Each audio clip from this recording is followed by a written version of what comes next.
Selamat datang kembali ya Kita berada di program baru ya, Tribun Ambon. Ya, Tribun Ambon Podcast. Halo Tribuners, senang sekali kami berjumpa kembali di program Pekan dari Ruang Redaksi tentunya untuk Tribuners. Dan program tab ulasan sepekan ini seperti biasa ya, kami akan mengulas kembali berita-berita yang sudah kami tayangkan di portal kami www.tribunambon.com, dan ini merupakan berita-berita pilihan ya, mungkin saja di antara Tribuners yang melewatkan berita-berita penting lainnya yang terjadi selama sepekan ini, atau kalian pengen recall lagi apa yang sudah terjadi ya selama sepekan ini, entah itu peristiwa atau berita menarik lainnya ya Tribuners. Oke. Kali ini tentu saja di tab redaksi saya tidak sendirian, bersama dengan rekan jurnalis saya. Sebelah kiri saya ada. Halo, saya Stefani Manputu. Tentu saja ya, setiap minggu kita selalu hadir untuk Tribuners semua dalam Tribun Ambon Podcast ulasan sepekan ya. Iya, dan belakangan ini panas banget ya. Panas banget, bukan main. Iya, betul. Meskipun dari BMKG sendiri itu sudah menyampaikan bahwa El Nino belakangan ini udah mulai melemah, tapi ada titik-titik di wilayah Indonesia yang disebutkan akan ada turun hujan selama Februari nanti ya. Namun tidak termasuk kota Ambon ataupun provinsi Maluku nih Tribuners. Jadi kita akan dihadang kembali dengan cuaca dan juga suhu yang panas ini. Namun tetap jaga kesehatan kalian, tetap terhidrasi begitu ya, dengan banyak minum air putih biar tetap sehat. Ya, benar sekali. Walaupun panas, kita juga harus tetap rajin olahraga ya, pagi atau sore, menyempatkan diri ya. Kamu tadi apa? Hari ini olahraganya apa? Hari ini aku belum sih, nanti mungkin sore ya. Oh, sore ya? Sempat. Sore apa tuh olahraga? Lari aja, jogging ya? aja. Oke. Hari ini saya lagi ada jadwal main bulu tangkis. Duh, setiap minggu ada ya? Dalam sepekan itu kita mainnya 2 kali ya. Mau jadi aku? Oke, Tribuners, kita punya berita pertama. Apa nih? Sebelum kita ke berita pertama, kita ingetin dulu nih selalu untuk Tribuners semua, buat Tribuners yang mau berbagi terkait dengan kejadian-kejadian atau peristiwa-peristiwa yang terjadi di 11 kabupaten Maluku yang tidak bisa dijangkau oleh tribunambon.com, boleh sekali berbagi dalam sejumlah akun sosial media kami. Di sana ada admin kami yang akan meng-follow up hal tersebut, kemudian diteruskan kepada reporter-reporter di lapangan. Baik, jadi jangan sampai kita melewatkan informasi penting yang ada di Provinsi Maluku. Iya, benar sekali. Kita ke berita pertama. Berita pertama ini kita akan buka dengan berita yang peristiwa ya, berita peristiwa dan jarang-jarang terjadi ya di Kota Ambon. Betul Kalau mungkin sekali. di luar sering terjadi, jarang sekali ini terjadi di Kota Ambon. Ini ada perkelahian ya, tawuran lebih tepatnya di antara SMA 2 Ambon dan juga SMA 1 Ambon di kawasan Soya Kecil, Kecamatan Sirimau, dan membuat salah satu korban siswa ini mendapatkan 35 luka jahitan. Oke, jadi wow. Ini juga sempat shock banget ya, karena seperti yang tadi kamu sebutkan bahwa jarang banget terjadi di Kota Ambon, dan sekalinya kejadian ada korban luka begitu ya. Dan sudah ditegaskan juga sebelumnya, disebutkan oleh korban ini bahwa kejadiannya berada di kawasan sekolah Kalam Kudus ya. Namun sama pihak sekolah sudah menegaskan bahwa kejadian itu jauh dari atau tidak terjadi tepat di depan sekolah mereka, dan perkelahian itu tidak melibatkan siswa mereka ataupun mengganggu belajar mengajar mereka begitu ya. Jadi bahkan ada salah satu siswa mereka yang membantu untuk melarikan korban ke rumah sakit saat itu. Jadi kami juga turut mengimbau ya dari pihak sekolah Kalam Kudus juga turut menghimbau kepada para siswa ini ya, kalian kalau pulang sekolah tuh langsung ke rumah. Pokoknya mah kalau mau nongkrong gitu ya, baiknya jangan pakai baju seragam. Kalaupun tapi tidak berarti bahwa kalian nongkrong terus melakukan hal-hal yang negatif gitu. Benar. Alangkah baiknya juga mencari circle yang sehat gitu, biar tidak terjerumus di hal-hal yang tidak diinginkan. Oke? Oke. Next kita punya berita terkait dengan rencana bangun lokasi wisata kuliner di sekitar Jalan Yosudarso. Akhirnya gagal karena pedagang di sana tuh tidak mau direlokasikan ke tempat yang sudah disediakan oleh pemerintah Kota Ambon nih, rekan. Dan sebelumnya itu pasar di sana, pasar yang tepatnya berada di belakang pusat perbelanjaan Amplas, telah dibongkar pada hari Jumat tanggal 3 Januari 2000, hari Jumat tanggal 3 bulan Februari 2023 yang tahun lalu ya. Namun kemudian saat ini itu terpaksa gagal karena memang pedagang di sana itu tidak mau direlokasikan dan akhirnya mereka harus dari pemerintah Kota Ambon akhirnya memfungsikan kembali pasar lama seperti sedia kala dan pedagang di sana itu yang ingin berjualan wajib membayar sekitar 19 juta lebih per lapak yang dipakai gitu. Jadi sebelumnya mereka dipindahkan ya, direlokasikan rencananya gitu untuk wisata kuliner malam ini. Tapi kemudian setelah diperbaiki oleh pemerintah, mereka diperbolehkan untuk jualan lagi, namun bayar 19 juta rupiah ya. Oke. Apapun itu, semoga usahanya lancar gitu ya, dan kebijakan-kebijakan yang diambil oleh pemerintah juga tuh menguntungkan bagi masyarakat dalam hal ini para pelapak atau pedagang ini ya, dan masyarakat Kota Ambon yang terbantukan dengan adanya wisata kuliner malam ini juga bisa menikmati gitu kan, karena seperti yang kita tahu banyak banget orang-orang yang di malam hari pasti mencari suasana yang enak gitu untuk makan misalnya, ataupun mereka yang tidak bisa masak dan harus keluar pulang kantor misalnya tuh langsung makan di luar sebelum ke rumah gitu kan, jadi semuanya mudah gitu. Apalagi di sana kan memang kawasannya kawasan pelabuhan juga. Betul. Kan, pelabuhan utama Kota Ambon kan, dan jadi iya benar sekali, jadi strategis untuk mencari segala sesuatu seperti itu. Ya. Oke, kita next move lagi nih. Iya, kayaknya kita hari ini bakalan lama-lama. Karena kita beberapa menit masih ada deadline. Yes. Deadline masih kejar. Kamu kejar nggak? Kalau kamu kejar aku diam. Kejar banget. Oke. Selanjutnya next kita punya berita terkait dengan subsidi pupuk. Nih ternyata distribusi subsidi pupuk ini menjadi salah satu isu nasional karena sudah diwanti-wanti agar subsidi ini harus dibagikan secara merata ke berbagai daerah seperti itu. Namun ada kejadian di Kota Ambon yang terjadi belakangan ini selama sepekan yang lalu, di mana kejadian ini merupakan salah satu penyalahgunaan ya penjualan subsidi pupuk ini, di mana ada salah satu warga Kota Ambon, Kota Ambon, petani yang menjual subsidi seharga 400.000, di mana sebelumnya itu harga subsidi itu 150.000. Jadi menjual dengan harga non subsidi. Dia membelinya dari pihak tertentu.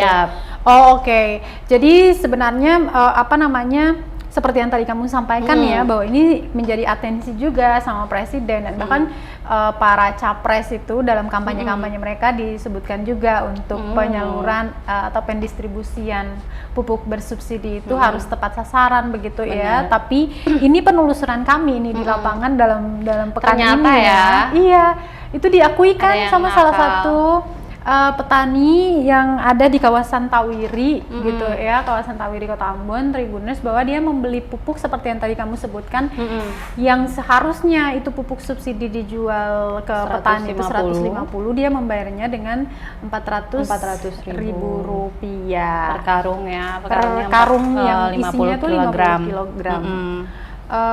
Dan itu berdampak seperti diakui oleh petani ini namanya Wahid ya, bahwa itu berdampak di masa panennya dia karena nggak maksimal gitu, tanamannya tidak dipupuki dan jangka ke masa panennya itu pun turut-turut terganggu seperti itu. Dan sudah pasti kalau misalkan hal ini dialami oleh rata para petani, otomatis suplai ke pasar pun jadi berkurang, menurun, dan akan berdampak pada kenaikan harga gitu. Benar sekali.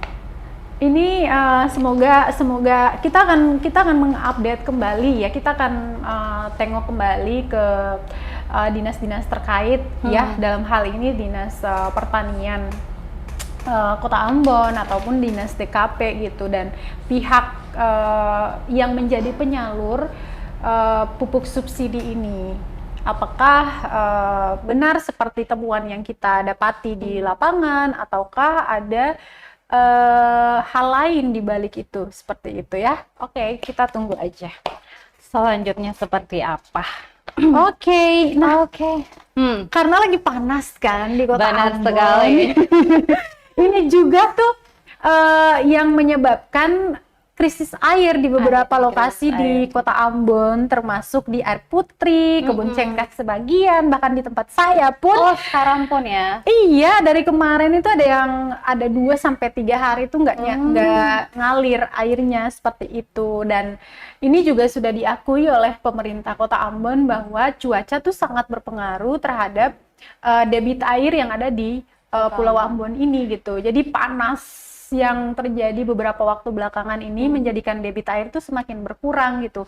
Itulah kenapa air tidak 100% ngalir di beberapa daerah ini. Namun pemerintah tuh memberikan solusi terhadap krisis air ini dengan mereka tuh menyediakan suplai air ke beberapa kawasan, termasuk di Lorong Putri sampai ke Bentas gitu. Ini tuh disampaikan sama penjabat wali kota Ambon, Bodewin Watimena.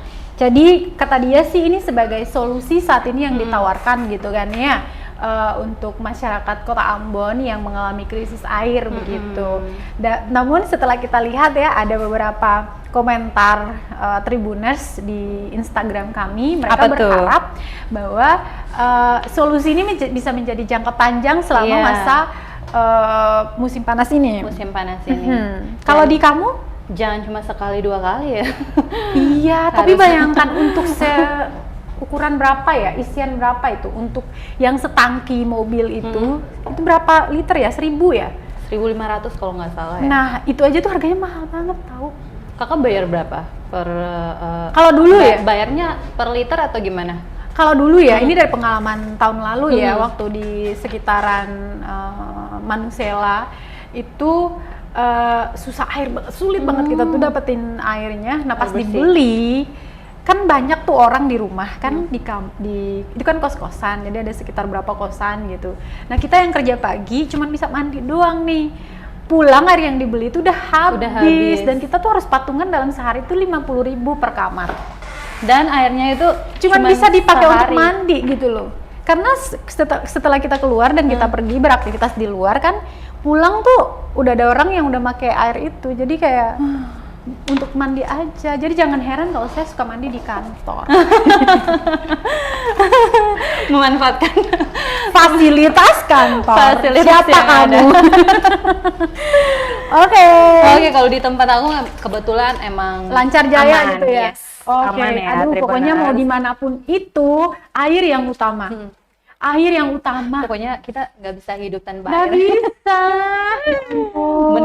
Mending jangan dong. Mending kalau saya ya, kalau saya mendingan tidak ada jaringan internet. Tapi kalau kerjaan ya nggak bisa.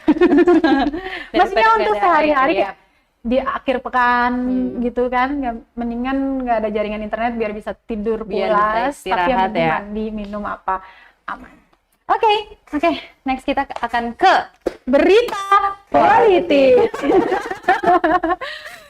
Tribuners, ini tuh sudah tinggal berapa pekan lagi ya? 3 pekan lagi ya?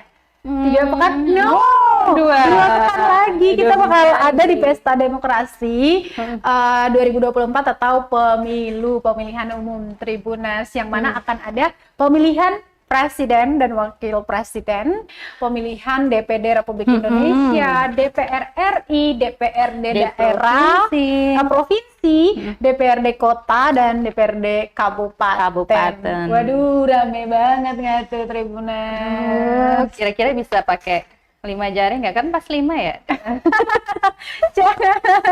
Nah, di masa kampanye akbar ya di pertanggal 20-an Februari ini, para capres ya sudah berkeliling di Indonesia untuk menjalankan kampanye akbar mereka gitu. Di Provinsi Maluku sendiri kita tuh sudah kedatangan salah satu capres. Tiga-tiganya, tapi di masa kampanye akbar belum tiga-tiganya. Oh, iya, masih baru Ganjar Pranowo. Nomor urut berapa tuh kemarin? Nomor urut 3. Nomor urut berapa itu? 3. Saya agak bingung ya, soalnya saya ingatnya yang Oke, 1, 2 gitu ya. Oke, nanti Capres Ganjar ini tuh berkunjung di Kota Ambon provinsi. Sebenarnya dia melawatnya itu di Provinsi Maluku di 2 lokasi, yaitu Kota Ambon dan juga Banda Neira di Kabupaten Maluku Tengah. Di hari yang sama pada Senin kemarin kan, tapi karena satu dan lain hal banyak banget sih yang dijelaskan itu terkait dengan pesawat yang mereka charter juga gitu kan, ada pembatalan dan sebagainya, jadinya dia tuh datang atau tiba di Ambon tuh tidak sesuai dengan jadwal pertama gitu. Dia tiba di sini yang seharusnya itu pagi jam 9 landingnya, dan acara tuh di running dari pagi gitu kan, tapi karena kendala itu dia tibanya di sini tuh sekitar sore ya. Dan masanya itu masih menunggu dia di lapangan Merdeka Kota Ambon. Bukan main kemarin macetnya ya. Betul. Nah, sebenarnya di hari yang sama dia harus diterbangkan ke Banda kan, tapi kendala lagi tentang pesawat itu, jadinya di hari Selasa pagi baru mereka bertolak ke Banda Neira. Namun akhirnya jadi ya, tetap ke Banda. Akhirnya jadi. Apa yang dia janjikan di sana? Duh, banyak nih, nanti Tribuners baca aja biar makin pinter di website kami. Dia itu menjanjikan karena kita tahu kan kalau di Banda itu kan jadi pusat wisata gitu kan, Provinsi Maluku. Dia tuh menjanjikan ke masyarakat Banda, diingat-ingat ya janjinya ya Tribuners ya, kalau dia kepilih, misalkan dia kepilih, janji itu nanti bisa ditagih selama 5 tahun masa jabatannya dia. Jadi dia tuh menjanjikan ke masyarakat untuk menambah penerbangan dari luar daerah ke Banda gitu. Karena kan kalau kita lihat juga kan banyak banget komenan netizen itu di berbagai sosial media bahwa mereka tuh sebenarnya pengen ke Banda gitu ya. Iya. Untuk menikmati potensi wisata yang ada di sana. Cuman kendalanya itu di transportasi dan juga jauh banget dong, mahal money. Gitu kan, butuh money. Betul. Nah dia tuh langsung menyebutkan mantan Menteri Susi Pujiastuti, karena kan mantan Menteri Susi Pujiastuti ini kan dia punya pesawat Susi Air itu kan, yang selama ini kan dia terbangkan ke Papua dan lain sebagainya. Namun ini menjadi salah satu langkahnya si Ganjar dan juga janjinya dia ke masyarakat setempat untuk akan membangun komunikasi kerjasama itu dengan Susi Air tentunya untuk terbang ke Banda. Jadi semakin banyak peluang tuh untuk karena kalau mau ke Banda menggunakan pesawat tuh harus di booking jauh-jauh hari. Bener, kita di sini aja mau naik kapal harus nunggu, kalau mau balik kan harus nunggu dulu ya. Iya, karena kan ada rutenya kapal, iya, bener. Betul, jadi kayak ada ditungguin tuh kayak ada sekitar 4 hari sampai seminggu. 4 hari sampai seminggu. Memang ada 2 kapal sih yang dari Ambon ke Banda gitu kan, kapal perintis sama kapal pelni. Nah itu harus nunggu, tapi untuk liburan mah kalau melalui pintu Ambon ke Banda dengan menggunakan transportasi laut, saya pikir masih worth it lah, masih jadi lah. Iya.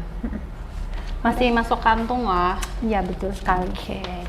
Masih seputar pemilihan umum ya, Tribuners, kita mau kasih ingat dulu nih sama Tribuners semua bahwa batas ajukan pindah TPS akan diperpanjang hingga 7 Februari 2024. Kalau kemarin pas kita bahas itu kan 2 minggu ya sebelum pemilihan umum. Nah, ini diperpanjang menjadi seminggu sebelum pemilihan umum, yaitu 7 Februari 2024. Dan ada beberapa cara dan dokumen yang harus disiapkan oleh Tribuners yang akan mengajukan pindah TPS pada saat pemilihan umum nanti. Nanti Tribuners baca aja kali ya. Soalnya ini panjang banget. Iya, untuk melihat syarat-syarat dan bagaimana caranya itu kalian boleh langsung klik di www.tribunambon.com biar kalian lebih paham lagi gimana mulai dari mana nih untuk mengurus pindah itu, atau lebih gampangnya langsung ke ketua RT masing-masing kali ya, atau kelurahan masing-masing, panitia TPS juga. Betul, untuk melakukan proses pemindahan itu. Iya, benar.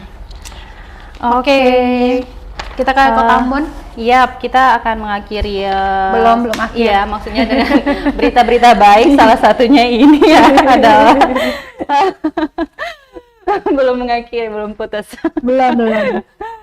Salah satunya adalah standar pelayanan publik Kota Ambon yang saat ini sudah masuk zona hijau.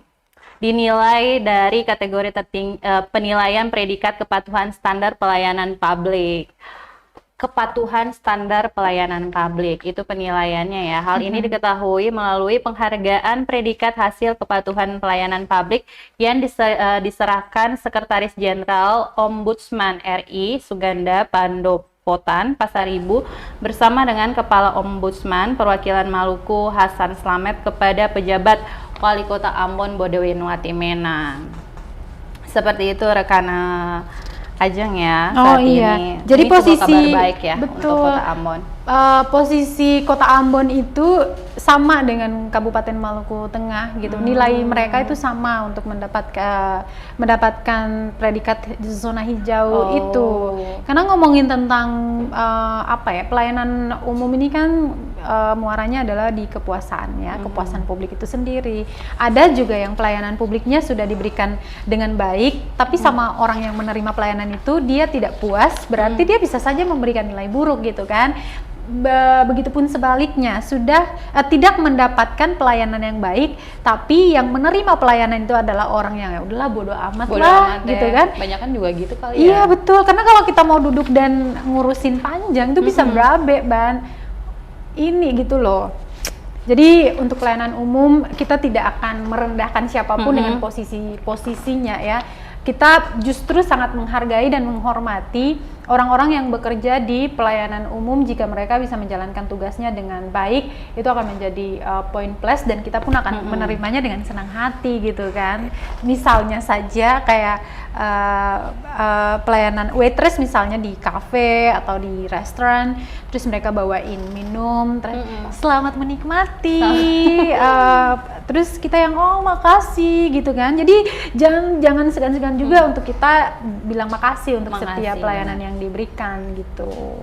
Jangan pas dimintain foto gitu kan, ada loh kayak gitu. Cuman ya udah bodo amat. Tapi harus dievaluasi biar kita bangun kota kita dengan baik ke depannya. Amin. Next berita terakhir nih rekan Ajeng. Kemarin pas tanggal 25 per tanggal 25 Januari 2024, akhirnya Kecamatan Kepulauan Banda resmi dimekarkan pemerintah Kabupaten Maluku Tengah. Jadi totalnya ada 2 kecamatan di Kepulauan Banda. Namun yang akan kita bahas ini adalah deretan tempat wisata di Kecamatan Kepulauan Banda yang bisa kita kunjungi saat kita di Banda Neira. Iya, sebelumnya kita mau ngucapin selamat dulu ya atas dimekarkannya Kecamatan Kepulauan Banda, Tribuners. Selamat. Kita punya apa nih? Wisata apa yang ada di Kepulauan Baru, Kecamatan Baru ini? Kita punya 5 tempat wisata yang sudah 3 tempat wisata yang wajib banget dikunjungi Tribuners saat berkunjung ke Banda Neira. Satu ada Pulau Hatta. Rekan Ajeng udah pernah ke Pulau Hatta? Udah. Sering ya, paling sering ke Pulau Hatta. Nggak sering sih, tapi baru sekali sih, itu di tahun 2018 kita ke sana. Waktu itu kondisi perairannya lagi bagus-bagus banget, cuacanya lagi bagus, jadi licin gitu, kita sebutnya licin. Jadi pakai speedboat itu tidak ada kendala yang berarti, dan ya bisa mandi-mandi di sana. Pokoknya sunset di sana keren banget ya Allah. Parah. Biasanya bulan apa sih kalau ke Banda Neira tuh bagusnya? Rekomendasinya itu di akhir tahun ya, di sekitar bulan berber kayak September, Oktober, November, jangan Desember. Itu udah ombak ya. Oke, next kita punya Benteng Hollandia atau Pulau Lontoir. Ini tuh keren banget. Kemudian sama Benteng Concordia. Nah, kita bahas tentang Benteng Hollandia dulu. Benteng Hollandia ini tuh letaknya agak di puncak gitu. Jadi di ketinggian.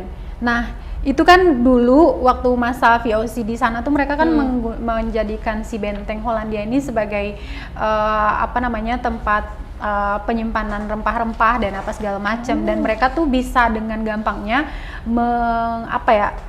memantau ya, benar. Pergerakan kapal-kapal yang mengangkut spices ini, rempah-rempah gitu. Jadi mereka bisa lihat dari situ, dan mereka bisa menyusun strategi mereka untuk melakukan itu perlawanan dan segala macam. Tujuannya gitu. Dibangun benteng itu dan posisinya tuh sangat bagus sekali. Kayak kamu duduk aja di situ tanpa harus dari lensa kameranya, itu sudah kayak picturesque banget, udah kayak lukisan banget gitu. Jadi cuman duduk, latarnya itu ya Gunung Banda, utuh Gunung Banda dan Laut Banda, pokoknya hamparan sudah keren banget. Oke Tribuners, kalau tahun kemarin, tahun 2023 saya gagal ke Banda Neira. Tahun ini kamu harus ke sana. Hanya saja untuk bentengnya sendiri itu tuh sudah tidak keurus gitu. Jadi orang tuh ke situ, nama bentengnya aja yang maksudnya nama bentengnya aja yang ada papan namanya, ada sisa-sisa bentengnya. Cuman yang dilihat itu pemandangan ke Gunung Banda itu, Gunung Api Banda itu. Ini jadi perhatian juga untuk harusnya semoga dengan dimekarkannya kecamatan baru ini, pemerintah semakin fokus dan perhatian terhadap situs-situs bersejarah ini agar dikembangkan lagi begitu, karena ada kayak udah dijadiin tempat nongkrongnya ayam sama sapi. Sayang banget ya. Next itu yang terakhir Benteng Concordia. Ini saya nggak tahu banget ya, karena memang Tribuners saya belum pernah ke Banda. Nah kalau meskipun saya ke Banda, saya belum pernah nih ke Benteng Concordia. Ini adanya tuh di dekat perkampungan di pesisir timur Pulau Banda Besar, tepatnya di Desa Wayer. Ini pernah denger nih. Benteng ini tuh dibangun oleh VOC pada 1630 untuk mengawasi gerak perdagangan juga para penduduk Wayer dengan pedagang luar gitu. Ini tuh sama juga tujuan pembangunan benteng yang ada di Banda itu untuk melihat lebih dekat bagaimana pergerakan para petani pala yang ingin mengeksplor hasil panen mereka gitu. Nah, kalau dilihat dari sejarahnya memang keren banget ya. Jadi Tribuners sekalian tuh kalau ke Banda ya, bukan hanya dimanjakan dengan landscape yang begitu kaya dan bagus gitu ya, tapi juga diperkaya dengan sejarah gitu loh, dengan ilmu, dengan wawasan dan lain sebagainya. Makanya kalau saya ke Banda itu tidak bosan-bosannya untuk duduk dan kemudian merenung bangunan ini dulu tuh digunakan untuk ini gitu ya. Bangunan ini tuh dulu ya Sahrir melewatinya, tempat tidur Hatta tuh di sini gitu loh. Jadi berasa mahal banget ya. Betul, wisata itu tuh kayak pengalamannya tuh mahal banget gitu. Mahal banget ya. Pokoknya apa yang kamu rasakan itu tuh mahal banget. Belum lagi kalau kamu mau ke pulau menggunakan speedboat dan cuacanya bagus, kalau kamu berjodoh kamu akan ketemu lumba-lumba. Oke, Tribuners, berita tadi sekaligus menutup perjumpaan kita di tab redaksi untuk edisi hari ini, hari terakhir di bulan Januari 2024. betul sekali. Yang mana orang-orang tuh dari kemarin tuh komplain, "Man, Januari kok panjang banget, kok lama banget." gitu. Dan akhirnya saya Ajeng Hatalia dan Saya Stefani Manuhotu. kami pamit, nanti pekan depan akan ketemu lagi dan kita akan ulas lagi berita-berita terbaru tentunya selama sepekan itu, Tribuners. Dan kalian jaga kesehatan, tetap terhidrasi dan jangan sampai sakit. Pokoknya kita semua sehat-sehat biar kita bisa melakukan hal-hal yang sudah kita jadwalkan, planningkan seperti itu ya. Baik, terima kasih sekali lagi. Selamat melanjutkan rutinitas Anda dari jalur utama Jalan Jenderal Sudirman, Batu Merah, Sirima, Kota Ambon. Kami pamit. Amato. Download Tribun X sekarang. Menghadirkan lokal menjadi Indonesia.